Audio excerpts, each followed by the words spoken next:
조선 제3대 왕 태종의 장남이며 세종의 맏형인 양녕대군은 10살 때 일찌감치 세자로 책봉되고 13살 때 결혼하였지만 여색을 너무 밝히는 바람에 왕좌를 세종에게 빼앗겼다. 세종대왕이 있었기에 한글이 존재하게 되었으니 양녕이 스캔들을 일으켜 왕이 되지 않은 것이 천만다행이라고 해야 할까. 그런데 양녕대군의 일탈이 얼마나 심했기에 태종이 적장자인 세자를 폐하고 충령을 세자로 책봉하였을까. 세자 수업을 매일 10시간씩 들어야 했던 양녕은 틈만 나면 궁궐 담 개구멍으로 몰래 나가 시정잡배들과 어울려 비행을 저질렀다. 그뿐만 아니라 머리가 굵어지자 여색을 탐하기 시작했다. 세자가 17살 때 잔치를 열어 사신을 접대하는 자리에서 봉지련이라는 기생을 보고 첫눈에 반해 그 집까지 따라가 자고 마침내 궁중으로 끌어들였다. 임금이 알고 봉지련을 옥에 가두니 세자가 단식투쟁에 돌입했다.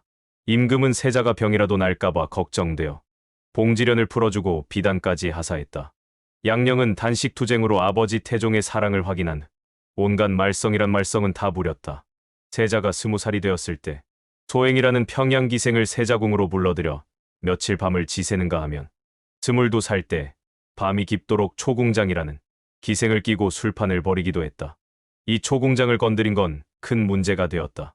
그녀는 양녕의 큰아버지 정종의 애첩이었던 것이다. 이런 걸 폐륜이라고 하지 않던가. 사태가 심각해지자 양녕은 태종 앞에 꿇어 엎드려 죽을 죄를 지었습니다. 알고서야 어찌 그런 짓을 했겠습니까? 하면서 울고불고 땡깡을 부려 유야무야 넘겼다.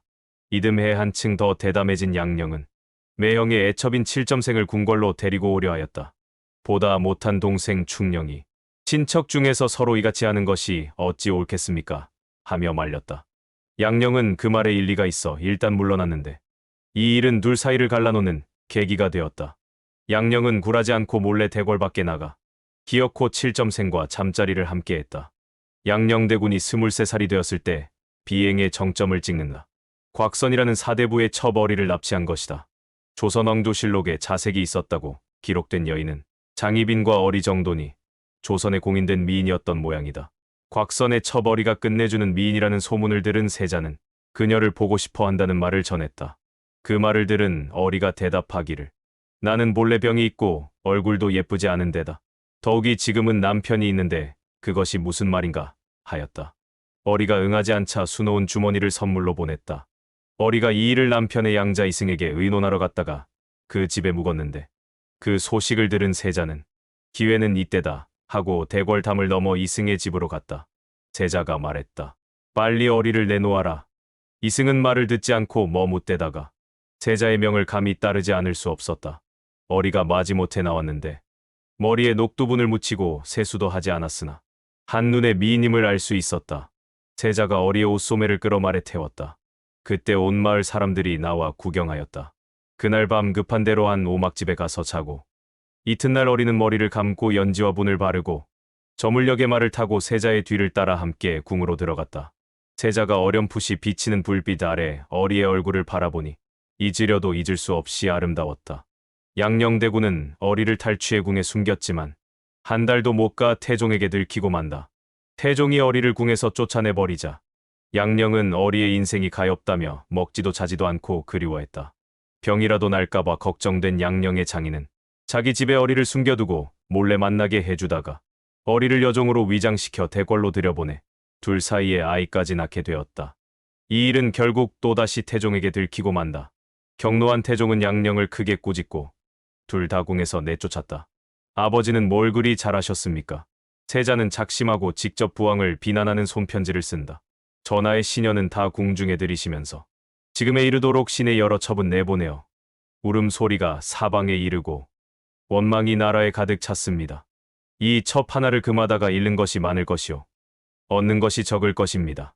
아들이 아버지에게 왕은 수많은 후궁을 거느리면서 자신은 한 명의 어리도 거느리지 못하게 하느냐고 대든 것이다. 태종은 편지를 신하들에게 보여주며 세자를 어쩌면 좋냐하며 한탄했다. 세자로 책봉된 지 14년. 기생들과 놀고 매사냥을 즐기며 꾀병을 부려 서연을 피하는 등 날로 심해지는 세자의 비행에 골머리를 앓던 차에 어리와 스캔들을 일으키고 태종에게 올린 발칙한 손편지가 결정타가 되어 양녕대군은 폐위된다. 장자에 대한 집착이 있었던 태종은 폐세자를 하교하는 날 눈물을 줄줄 흘렸다. 태종은 양령을 유배 보내면서 동궁전에서 쓰던 기물을 모두 딸려 보내고 사랑하던 자들을 모두 거느리고 일생을 평안히 사는데 부족함이 없게 해주었다. 이때 신하들은 어리를 참수하라고 졸랐으나 물리치고 경기도 광주로 어리도 같이 딸려 보냈다. 양령은 유배를 떠나면서 눈물을 흘리지 않았을 뿐만 아니라 조금도 슬퍼하지 않았다고 한다. 양령은 어리와의 일이 발각된 게 충령이 아버지에게 고자질했기 때문이라고 생각했다. 일전의 길에서 두 사람이 만났는데 세자가 노하여 어리의 일은 반드시 내가 아뢰었을 것이다 하니 충령대군이 대답하지 않았다. 충령은 큰형이자 세자인 양령에게 입바른 소리를 잘했다. 술과 기생을 밝히는 큰형에게 틈만 나면 그러지 마시라고 소매를 잡고 만류했다. 세자를 패하는 결정에는 세자가 사대부들의 눈밖에 났고 충령이라는 확실한 대안이 있었기 때문이다. 폐세자 2달 만에 충령대군은 보위에 오른다. 그가 훗날 성군으로 이름난 세종대왕이다. 양령은 폐위된 후에도 계속 사고를 쳐서 상왕이 된 태종이 그를 가두다시피 하고 철저히 감시하라는 명령을 내렸다. 1419년 세종 1년 어느 날 밤 양령이 편지를 써서 봉해놓고 담을 넘어 도망을 갔다. 양령이 달아나자 주변 사람들이 대체 언제까지 우리 나리의 신세를 망칠 거냐 하며 어리에게 몰려와 비난하고 때렸다. 그녀는 신세를 한탄하며 그날 밤 목을 메어 생을 마감했다.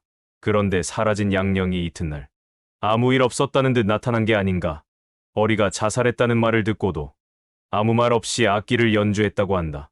왕세자 자리까지 버리고 얻은 어리였지만 얼마 안가 마음이 변한 것인지 어리에게 참 의리 없는 남자 양령.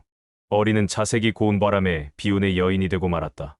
양령대군은 세종대왕의 배려로 행복한 생활을 보낼 수 있었다. 그는 세종의 아들 문종, 세종의 손자 단종보다도 오래 살아남아 그저 하고 싶은 거 다 하면서 지내다가 69세의 병으로 죽었다. 다이아몬드 수저를 물고 태어나 부모의 지극한 사랑을 받고 왕이 된 동생 세종의 보호를 받고 심지어 노후에는 조카인 세조의 비호를 받으며 잘 먹고 잘 살았다. 그 이면에는 얼마나 많은 민폐가 있었겠는가. 세상에서 가장 비싼 대가를 치른 양령대군과 어리의 스캔들. 양령은 왕좌를 걸었고 어리는 목숨을 버렸다.